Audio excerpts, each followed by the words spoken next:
Hello, everybody, and welcome to episode 9 of the Rust Belt Boys podcast. Today, we're going to have a really good, really awesome show for you guys. We're going to be interviewing a candidate for Ohio's 13th congressional district, Shay Hawkins.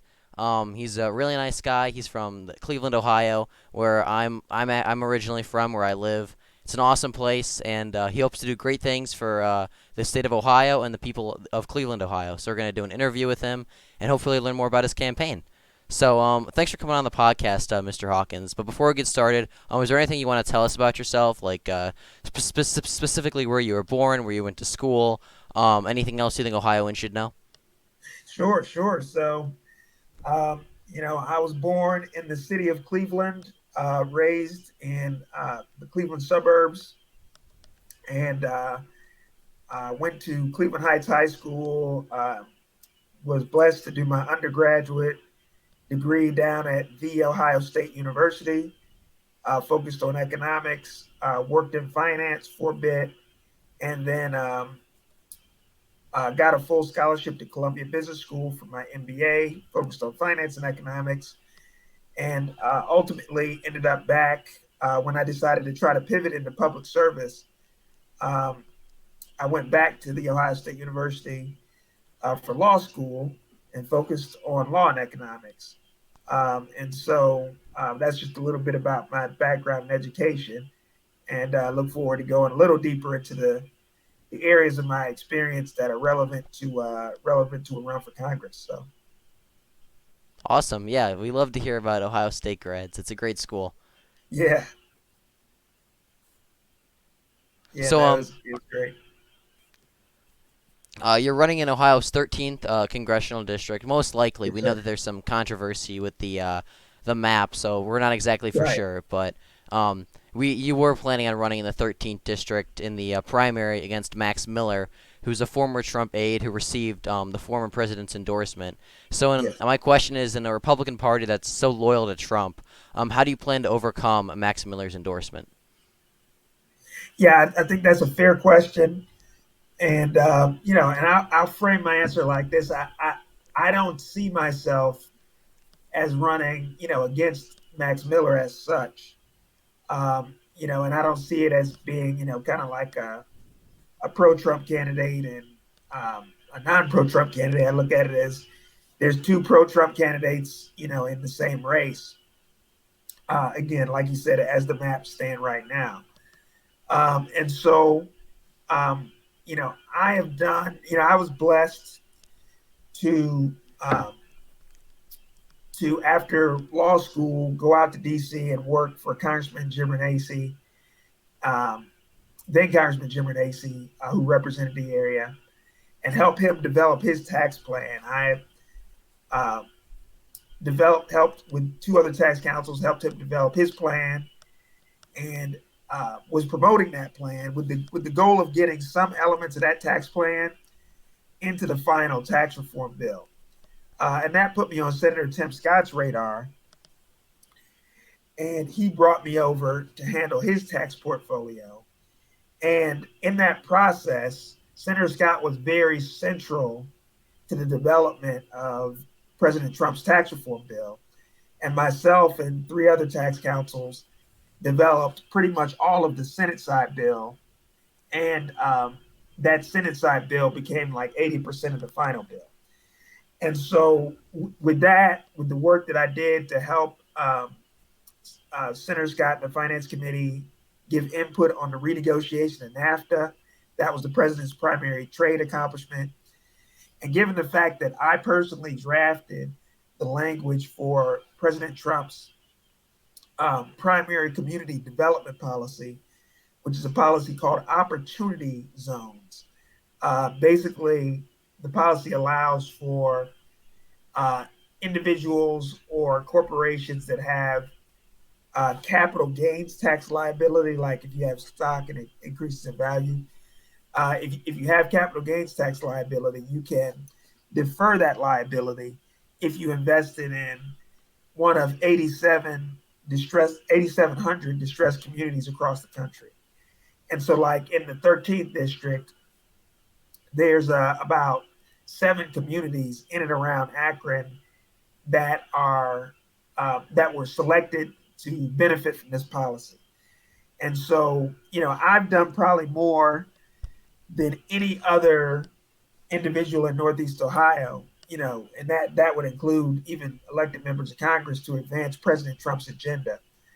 And when I ran for state rep in the last cycle, I was a key leader in Black Voices for Trump. I ran my campaign hand in glove with the Trump campaign, even when some people were recommending that I do otherwise, that I kind of run away from the president. And I've been blessed with different platforms to, to kind of get my opinions out there. So since leaving Congress, um, since leaving Capitol Hill, um, I've had the opportunity to testify in front of Congress 6 times. Once here at a field hearing in Lorraine, but before the Senate Finance Committee, the House Oversight and Reform Committee, and the Energy and Commerce Committee. And then I've also been published in the Wall Street Journal, Fox News 3 times, the Washington Examiner, the Hill, the Columbus Dispatch, etc. And so in all of those instances, I was always either defending the work that we did in implementing um, President Trump's tax bill, or defending the president himself in an op-ed or in a hearing, and that would be an example of that can be found in a Fox News uh, op-ed that I wrote that was pushing back on Joe Biden and his comment that if you don't vote for him, then you ain't black, that kind of thing. And I emphasized in there that, hey, look, I am black.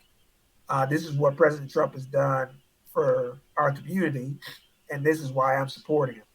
So this is just to say that I've done a ton um, to advance President Trump's policy agenda, and an outsized amount to um, promote his policies and the policies of other strong conservatives on Capitol Hill. And so I have a lot of credibility amongst folks who support the president in Northeast Ohio.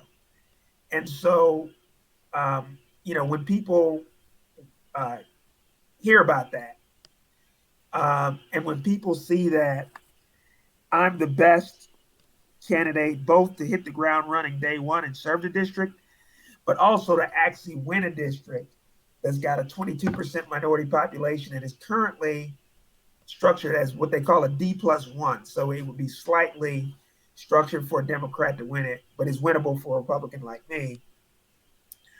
And with the changes that are going on that you mentioned, it's likely to just get more Democratic. So maybe go from a D+1 to a D+6 or a D+7.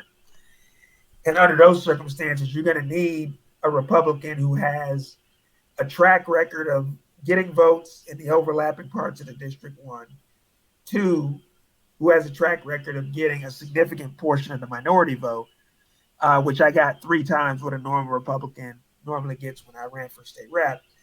And also someone who can hit the ground running.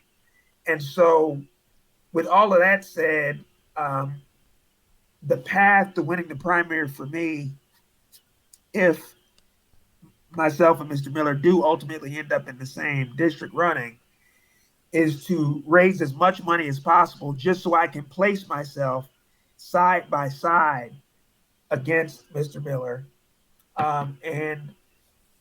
When I do that, folks will see that I'm the best Republican to win the seat, and be able to help take the majority back for Republicans, which is key to kind of stopping the bleeding with Biden's damaging policies. We need every seat, and we can't cede any. And so, the president and the president's endorsement absolutely means something.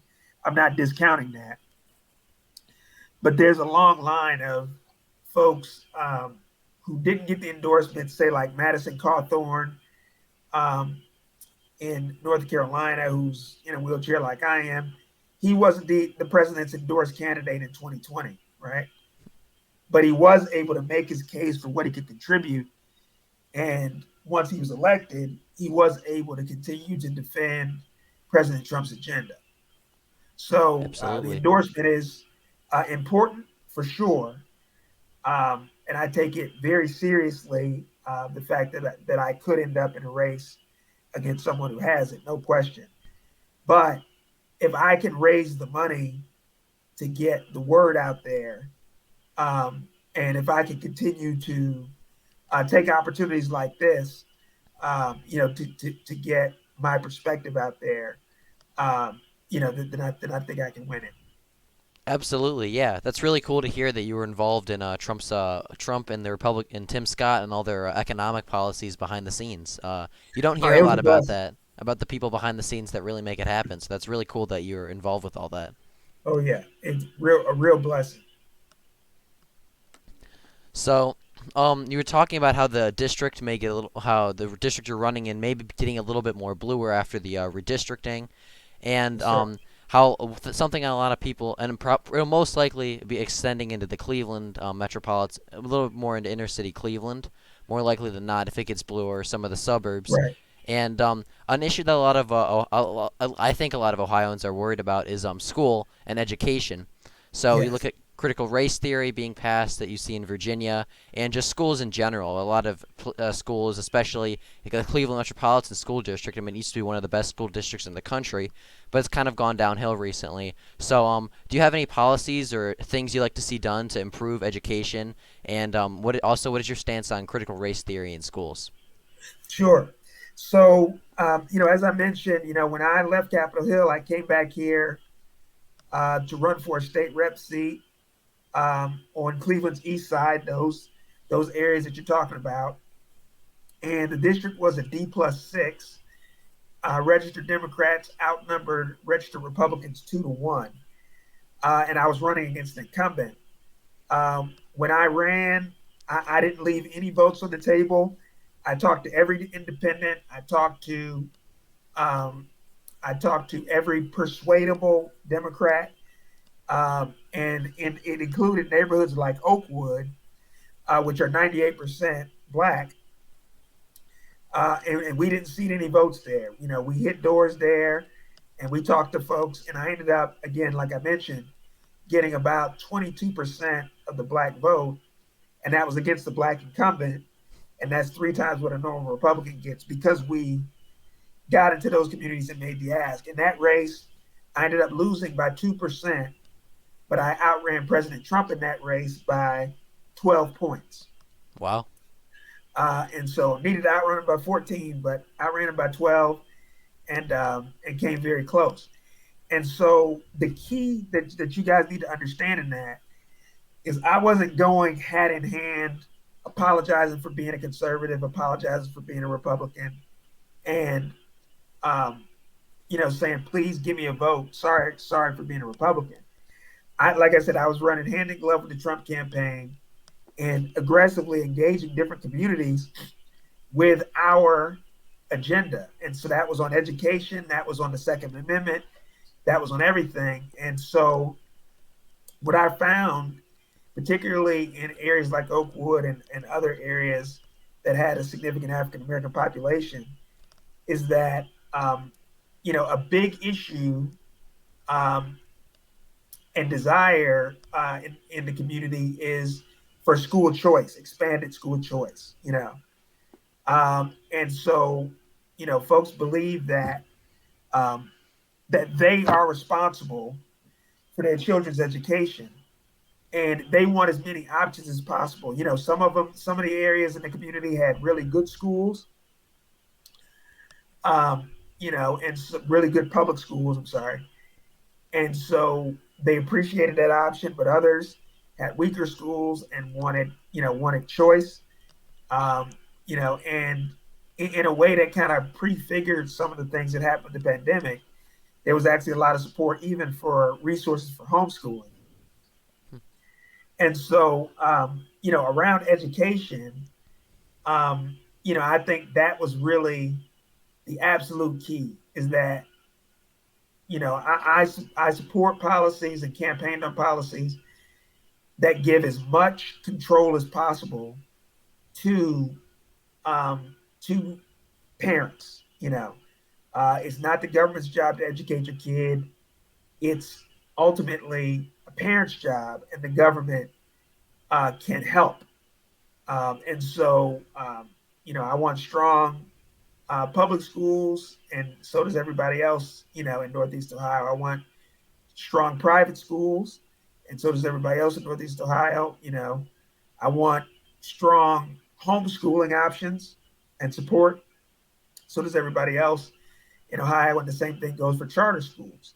Mhm. So we need as many options as possible, and the parents need to be able to choose what's best for their child. And for the people in tougher areas, tougher neighborhoods, a child's zip code should not determine the quality of the education they get. We need to give as Absolutely. many options to parents as as possible. And so, on critical race theory, I don't know if you guys can see the camera, but I am Black American, and I'm proud to be, and proud of the contributions that we've made to this country since its founding. And um, definitely, we'll be, if I'm blessed with children, we'll be sharing those contributions, and think it's fine um, for schools to do so, even public schools. But critical race theory is not about Black history. It's not about Black pride. It's not designed to make Black people proud. It's designed to make Black people angry, Yeah. and it divides. And a lot of people say this, but it's because it's true. It fundamentally divides Americans into victims and oppressors. And and when you're talking about children, particularly very young children, um, then it's just not going to be anything that's beneficial. And the reason that it's a potential problem is because the schools, the schools that want to go down this road, the systems that want to go down this road, will first defend their right to teach it, right, to teach critical race theory, right, Yep. and then when they realize that parents don't want it, then they'll try to pivot and say they're not teaching it, right, Yeah.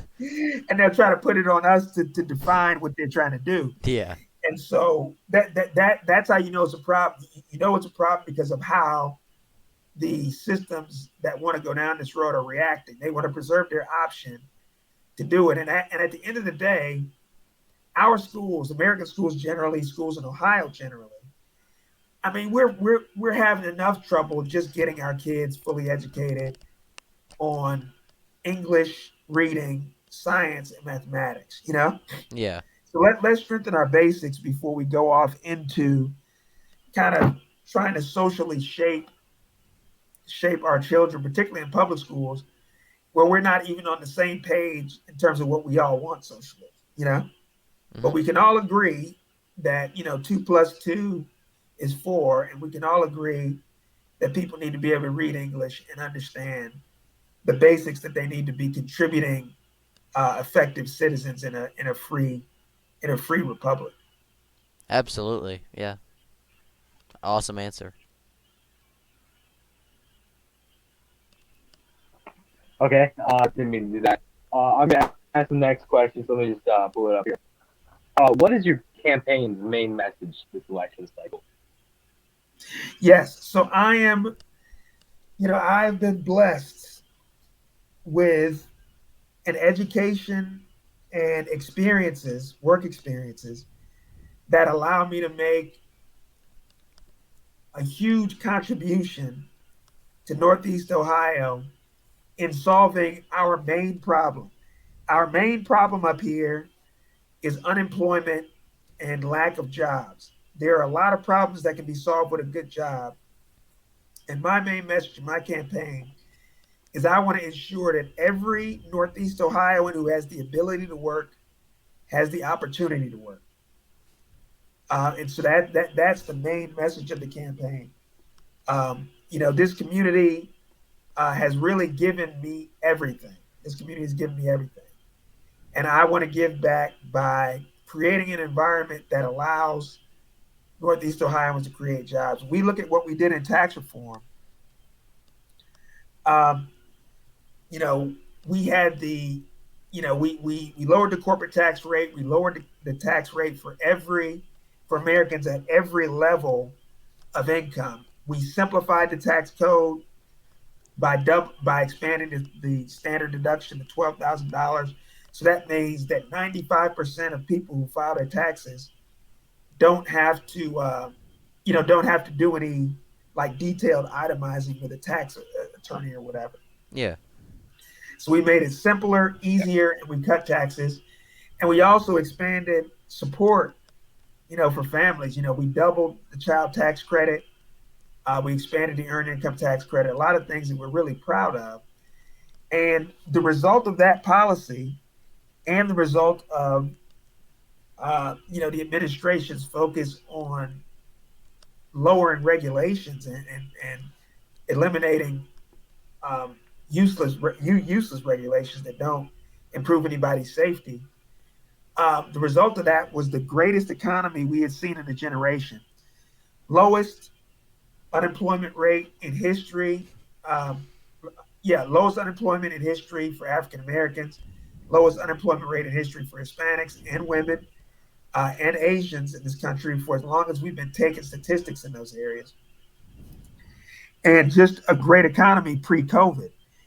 And Mhm. so we need to pursue policies that take us back in that direction, back, away from wasteful spending and towards creating an environment where entrepreneurs can create jobs. So, that's what we want to do. Um, that's the theme of the campaign. Every Northeast Ohioan who has the ability to work should have the opportunity to work. That's it. Thank you. Thank you. Definitely. So I'm also going to ask the next question real quick. Let me see what I have here. What was your reason for running when you were going Yes. through the whole process of filling out the paperwork with the FTC? What was going through your head, making or convincing you that this is what you wanted to do? This is how you serve your community. Yeah, absolutely.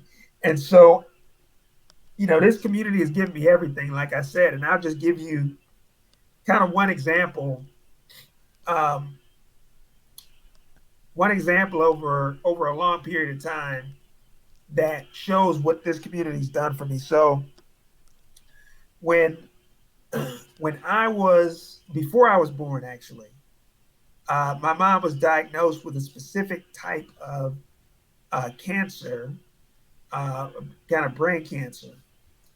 And at the time, the doctors told my parents that they could not, my mom could not simultaneously have the cancer treated and operated on, um, and at the same time take me to term, so that my parents were going to have to choose between me and her. And so my parents chose that I would live. And my mom was in the hospital for the last 4 months of the pregnancy, um, with the goal of surviving long enough to take me to term. Yeah. Mm-hmm. And a doctor named Dr. Shafrin came to my dad and he said, "Look, I think I might be able to save them both." And so when that occurred, you had people all across the city of Cleveland, all across Northeast Ohio, people who didn't know my parents, people who obviously didn't know me, I wasn't around yet, who were praying for me and my mom through this process, all across Northeast Ohio. And, they delivered me. I was healthy, 10 pounds, Mm-hmm. and, and meanwhile, Dr. Shafrin saved my mom's life. And I had 30 years with her after I was born. And That's incredible. uh, yeah, oh yeah, it was a huge blessing. And so this community was there for me, and like I said, that those support and those prayers. were critical, and you know it is really something. So I go by Shay as my nickname, right? And Hmm. that's how I'll be on the ballot. But my full name is Shafrin. And That's so I'm named after the doctor that saved me in my mom's life when I was born.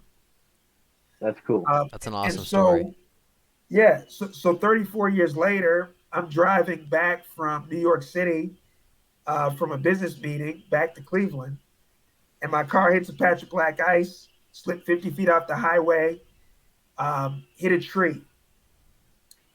Um, the windows of the car broke out, and the cold kept me from bleeding to death because it slows your blood flow down. But they Hmm. found me before I froze to death. 16 accidents on that stretch of road that night. Mine was the worst. They fixed my neck in Pennsylvania and life flighted me back to Cleveland. Couldn't use my arms, my hands, nothing. Um, and a lot of those same people who 34 years before were on their knees praying that me and my mom would survive were back on their knees praying that I would survive a 50-foot drop. And I got blessed with some amazing doctors and therapists here at Metro Health Medical Center. And they just gradually started putting me back together, you know. And, Hmm. I now can use my arms, my hands, everything. And obviously back working and, went to law Hmm. school after my accident. And so in between that time, in between those two huge events, these were the same people who were helping my parents develop my character, coaches, sports coaches, members of my church, people in my neighborhood, members of my community, teachers, Hmm. and all these people were helping make me who I am and put me in a position to serve. And so, I'm running literally in order to give back to those people here in Northeast Ohio, who gave me everything. That's why I'm running. That's what I was thinking about when I was filing my paperwork. Wow, That's an amazing story. I just have to say, yeah, that's really awesome. that's So incredible. it's good to see somebody running because they actually want to give back as opposed to the $174,000 salary, which Right. if you ask me, that's I guarantee that's the driving force between a lot of candidates running nowadays. But it's obviously not behind yours, so that's awesome. I All appreciate right, it. so mhm. All right, so Buck, you want to give the next question? Yeah, I'm not sure how to transition from that because that was really inspiring. Hmm. But uh, so the COVID-19 pandemic, as you've probably known, has shown the negative effects of shipping American manufacturing and jobs overseas. I know you talked about earlier about how you helped reinstate or reevaluate NAFTA with Trump and So, Tim Scott. But is there any other steps you'd like to see to bring jobs back to places like Ohio that have been affected by bad trade deals like the Trans-Pacific Partnership and NAFTA, and just to make sure that we never have any supply chain crisis like we're seeing now ever again? yeah, and I think, I think we can do some things um, through the tax code to incentivize companies um, to bring their supply chains here in critical industries, right? And that's where I would really start. There's areas so like for instance, there's a lot of buzz now around like electric vehicles, and you see them for everyday cars, but then you see them for medium and heavy duty vehicles as well. Well, right now, the batteries for those vehicles are disproportionately made in China. And so, what I would look to do, is based on my tax background, my first thought would be to put a tax credit in place that would give a tax credit to companies who gradually bring their supply chains here and build those electric vehicles um, using um, materials that are either American made or at least um, made by our allies. And so the tax credit would increase over time because the fact is so much of this stuff is made in China that you actually have to gradually transition it back because we just, if you said, hey, look, no more, no more of these particular materials from China today, it would kill certain industries. Yeah. Just we're so dependent. So we would do it gradually over a period of five years probably, and give an increasing incentive for folks to kind of bring those supply chains here. I think the tax code is the easiest place to do it, and to just give a little bump to companies that are bringing these critical materials, and the manufacturing of these kind of critical areas back home. I'm usually not a fan of the government interfering in the markets too much, but when you're dealing with China, who's very aggressive in interfering in their markets, sometimes you got to fight fire with fire. Definitely, yeah, I agree. Yeah, like you said, there's no easy way to transition all these jobs back to places like Yeah. Ohio or the Rust Belt. It's going to be a process, over time. So, but speaking of COVID, I think my co-host has a question about mandates and other COVID. Oh, sure. Yeah, so obviously we've seen a lot of these mandates, mask mandates to a lesser extent, to a much greater extent these vaccination mandates. We've seen across the U.S.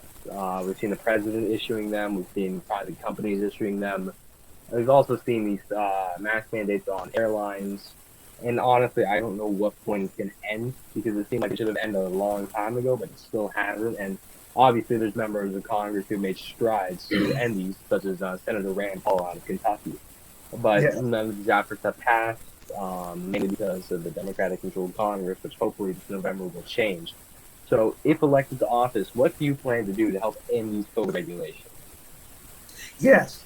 So, I think the best tool that Congress has to to push back against these unconstitutional mandates and things like that is the oversight role they have. So basically, Congress is responsible for Biden's executive branch offices, like the CDC, which is a part of Health and Human Services. Health and Human Services, Dr. Fauci, the people who lead these areas have to come before Congress and kind of give a periodic reporting. And so right now, under a democratically controlled House, they get brought for oversight, but they're kind of treated with kid gloves because most of the other witnesses are brought by Democrats, and the process is slanted so that we can only hit them so hard. But when we take the House back, we'll have control. We'll have control over the committees that oversee HHS. So the Budget Committee oversees them based on budget issues, appropriations, based on actually giving their money out or holding it back. The Ways and Means Committee, which has control over Medicaid and Medicare and other health issues, has oversight over them. And so we've got a few different committees and health subcommittees. We can get them and really hammer them. And I think in the case of Fauci and some others, really pressure the administration to remove some of the most damaging people. Some of the most damaging people seem like Fauci seem to be doubling down. Like they don't want to admit that they were wrong. And so they're doubling down on bad policy. If we can get another appointee, even somebody who's a Democratic appointee, who's just willing to be honest about where the science stands, which those people are out there, then we'd be in much better shape in reining in some of this foolishness. The other thing I would do is use my bully pulpit to highlight all of the independents and Democrats who are also against these lockdowns. It's almost like the lockdowns and mandates are not even a partisan issue anymore. It's just the swamp versus the rest of America, Hmm. In places like DC, you see multicultural, uh, multi-party, uh, multi-constituent protests against the local mandates that they have there. Hmm. And we just need to kind of nationalize that energy and show the Biden administration, look, you're on the wrong side of this one. This is going to kill you politically. And that will be Hmm. much easier once we have the political mandate of taking back the House. Hmm. Yeah, I agree with that 100%. Now, Buckeye is going to lead the next question. Yeah. So as an Ohioan, I'm sure you know about the opioid epidemic and Yes, sir. the negative effects it's had on communities across not just Ohio but the country as a whole. So my question is, do you have a plan to combat it? Well, I know that I know that I know one area um, where Congress can be specifically helpful in combating it, and that's at the border, right? And so there's a significant amount of of drugs themselves and component drugs that contribute to the opioid epidemic that we're seeing that actually come across our southern border. And so, which right now is effectively open. It's not open technically, but it's um, effectively open. There's been something like 1.9 million arrests in 2021 at the border, and those are just people you actually catch, right? So that gives you a feel for how broad the issue is overall. And so we've got to lock the border down, and that's going to include about four things. One, we have to finish construction on the wall. That's critical. Two, we have to reinstate the Remain in Mexico policy that we implemented back during the Trump administration. Three, we have to, um, in terms of people seeking asylum, people who are legitimately trying to come here because they're in danger in their host countries, we have to adjudicate those cases at the border as opposed to, have people just kind of walk in and adjudicating them here in the country. And then finally, we have to, and most importantly, in some ways, we have to enforce the existing um, border and immigration laws. And so that's key. And those four areas will help us lock down the border, and that'll contribute significantly to staving off some aspects of the opioid epidemic. Absolutely, definitely. I mean, we see so many undocumented immigrants and drugs coming across the border every day. Yeah. It's crazy, honestly. And Oh, because of yeah. that, a lot of Americans are choosing to uphold their Second Amendment rights now more than now Yes. before than ever. I mean, and the price of ammo is way up. Gun stores are people are buying a lot of guns. And I know your website says that you are pro-gun, but do you have any specific legislation that you would like to see passed regarding gun rights? Sure. So, I was proud to be endorsed in my state rep race in 2020 by the Buckeye Firearms Association. And so, and I was supported by them financially. Hmm. And so on the state level, the things that are important, that I support specifically on the state level are, you know, uh, the repeal of Ohio's, um, or I say the implementation of Ohio's stand your ground law Yep. that eliminates the duty to retreat when before defending yourself, right? Hmm. And then second, I support what's been passed but not signed into law yet around constitutional carry. It just gives us another buffer so that when folks who are anti-Second Amendment come to, come um, to undermine our Second Amendment rights, it kind of gives them. They have to start from that much further down the field, if that makes sense. Hmm. On the federal level, um, I'm looking at a situation where you're mostly playing defense, right? Yeah. So But we would very aggressively oppose any moves by the Biden administration to undermine Second Amendment rights, and that's still a possibility.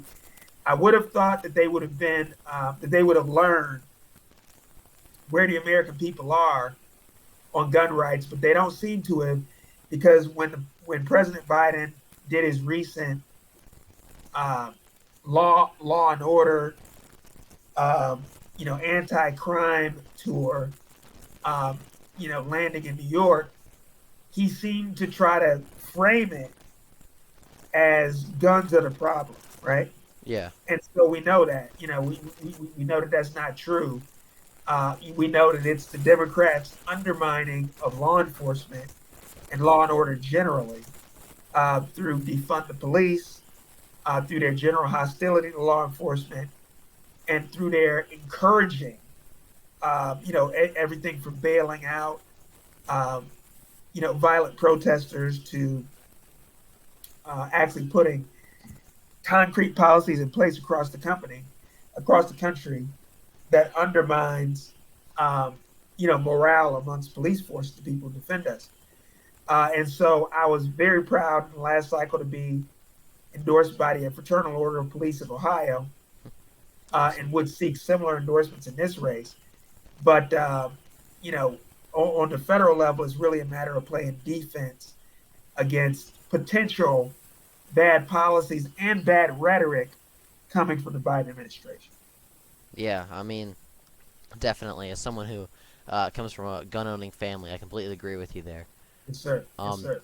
so we've gone through all the specific questions in terms of policy, so we're gonna go into one kind of last broad question, and that's the one I'm most interested in, and that is let's say it's January 3rd, 2023. Yes.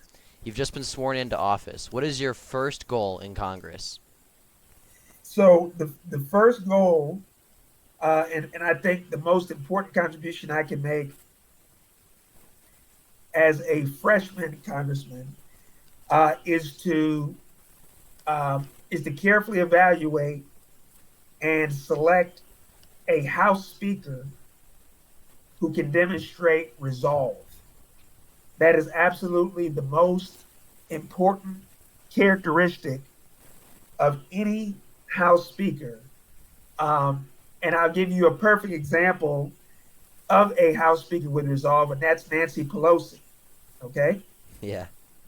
Everything she does, pretty much everything she's done as long as I've been watching Capitol Hill, has been things that I disagree with. Okay? Yeah. However, her approach and attitude, but with our policies, is exactly what you need in a Republican speaker, Absolutely.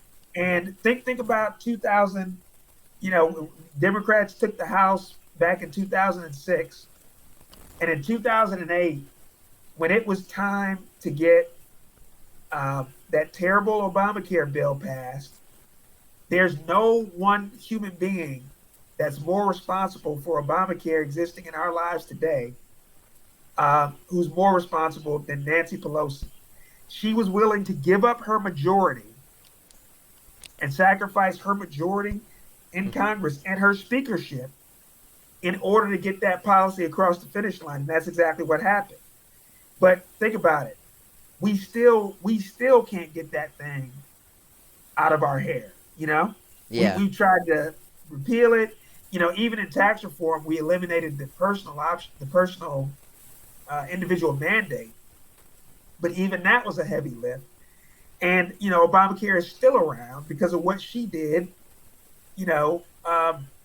nearly 15 years ago now, Yeah. And so we need that kind of resolve, but with our conservative agenda, and that kind of resolve is what gets the job done. And so the first thing I would do would be to evaluate and vote for a Republican Speaker of the House that demonstrates that resolve, and I look forward to that. Yeah, awesome. I'm just curious, do you support Kevin McCarthy to be the speaker, or is there someone else you would prefer? Well, I can tell you that I can tell you that I don't have a choice for speaker going into it, Well, yeah. and I'm not going into it with that, with that perspective. Yeah. Um, I'm just in curious. Oh yeah, I can tell you this in the area that